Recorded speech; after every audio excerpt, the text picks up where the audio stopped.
Last ব্লগে দেখেছিলেন আমি সিলেটে চলে আসছি। এখন আমার সন্ধ্যার সময় রেডি হয়ে গেলাম দরগা শরীফ যাব বলে। আমি কলম দিয়ে নিলাম যেটা নাকি অ্যালকোহল ফ্রি। আমার লাস্ট ব্লগেও দেখিয়েছিলাম এটা কোথা থেকে আমি নিয়েছি। আমি দরগার উদ্দেশ্যে রওনা দিয়ে দিলাম। Hi friends, welcome to my another blog. দরগা যেখানে সেইগুলিতেই আমরা ছিলাম, তো আমি লাস্ট ব্লগে দেখিয়ে দিয়েছিলাম যাতে আমাদের সুবিধা হয় এখানে আসতে যেতে। আমার ফার্স্ট নাইট ছিল, তাই আমার দরগায় চলে আসলাম। আমার লেট নাইটে এসেছিলাম নামাজ পড়তে। যাও উপরে যাও। আলহামদুলিল্লাহ আমরা হযরত শাহজালাল মাজারে চলে আসলাম। আস্তে আস্তে আস্তে। আমার ছোট ছেলে এসেই আমার সাথে দুষ্টামি করছিল, কারণ ও একটু দুষ্টু টাইপের। আর বড় ছেলেটা বেচারা পড়ে যেতে নিয়েছিল, ব্যথা পেতে নিয়েছিল। তো যাই হোক, ওদেরকে আমি উপরে পাঠিয়ে দিলাম। এখানে ছেলে মেয়ে আলাদা নামাজ পড়তে হয়, তো ছেলেদের পার্ট আলাদা, মেয়েদেরটা আলাদা। ছেলেরা উপরে যেতে পারে বাট মেয়েরা উপরে যেতে পারে না।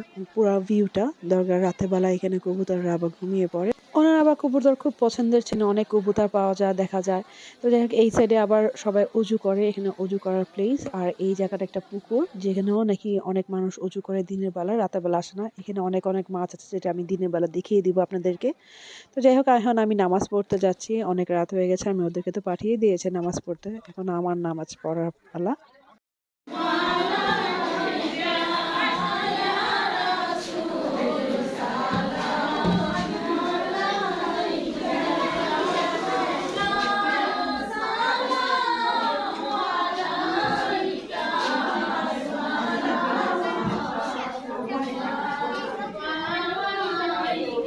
আমি নামাজ পড়তে এসে দেখি এখানে মিলাদ হচ্ছে, তো আমিও মিলাদে অ্যাটেন্ড করলাম, ওনার সাথে পার্টিসিপেট হলাম। আমরা সবাই এক হয়ে গেলাম আবার। রাফাজ নামাজ পড়েছো উপরে? হ্যাঁ, তুমি কয় টাকার নামাজ নফল নামাজ আদায় করো? আমার বাসায় 10 পড়ে আসছি, এখানে 20 পড়লাম। কত? 20। খুব শান্তি লাগে এখানে আসলে।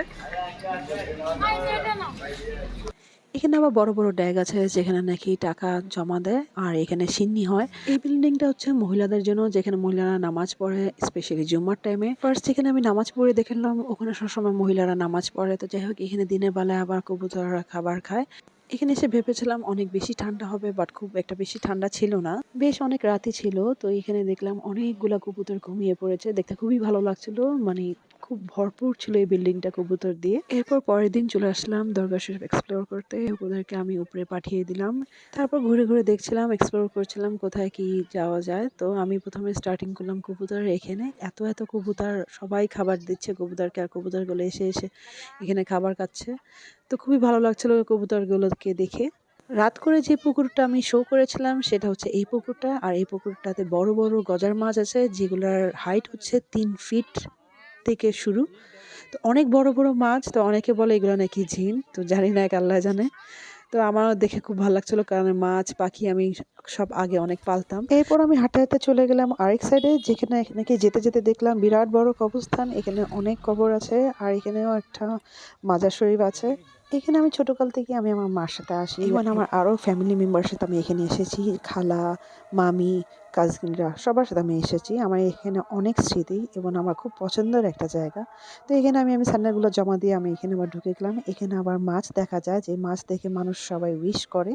এই মাছগুলো গোল্ডেন কালার। তো এখানে আমি ভিডিওটা নিয়ে নিলাম আপনাদের জন্য, আপনাদেরকে শো করার জন্য। কিন্তু এখানে আমি ভিডিও করব না বেশিক্ষণ। এখানে মাছটা ক্যামেরাতে আমি ক্যাপচার করে আপনাদেরকে দেখাবো না, কারণ আমার হাজব্যান্ড এখানে নিষেধ করেছিল, এখানে যদি তুমি কিছু দেখো তাহলে তুমি ভিডিওতে শো করবা না। তো এটা নাকি ঠিক না দেখানো। তো পরে আমি আমার হাজব্যান্ডের সাথে যখন এসেছিলাম, তখন মাছটা আমাকে দেখা দিয়েছিল, কারণ সে সূরা পড়েছিল। সে এবং আমার ছেলেও সূরা পড়েছিল। সে জানে মানে পশু পাখিকে কি সূরা পড়লে আর কি দেখা দেয়। আমি অনেক ট্রাই করছিলাম, এখানে আমি কিছুই দেখতে পারি নাই। এরপরে আমার হাজব্যান্ডের সাথে যখন আসলাম, তখন আমি দেখতে পেরেছিলাম, আমার খুব ভালো লেগেছিল এবং আমিও উইশ করে নিয়েছিলাম মাছটা দেখার পর।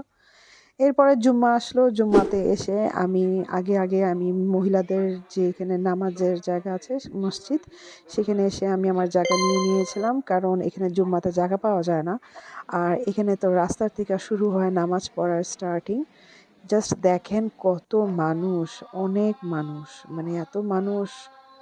জুম্মাতে এত মানুষ হয় বলার বাইরে। তো এখানে সিঁড়ি টিড়ি মানে সব জায়গায়, এই যে এই জায়গাটা দেখতে পাচ্ছেন না, এখানে আমার মেয়েরা সবসময় নামাজ পড়ি, বাট জুম্মার টাইমে এখানে ছেলেরা নামাজ পড়ে। এই রাস্তার থেকে শুরু হয় এখানে জাগা নেওয়া, তো সিঁড়ি টিড়ি কোনো কিছুই বাদ থাকে না, সবাই বসে পড়ে নামাজ পড়ার জন্য। আর এই জায়গাটা যে কবুতরের জায়গাটা, এই জায়গাটা আমার খুব ভালো লাগে, কারণ সব কবুতররা একত্র হয়ে এখানে বসে বসে ওরা খায়।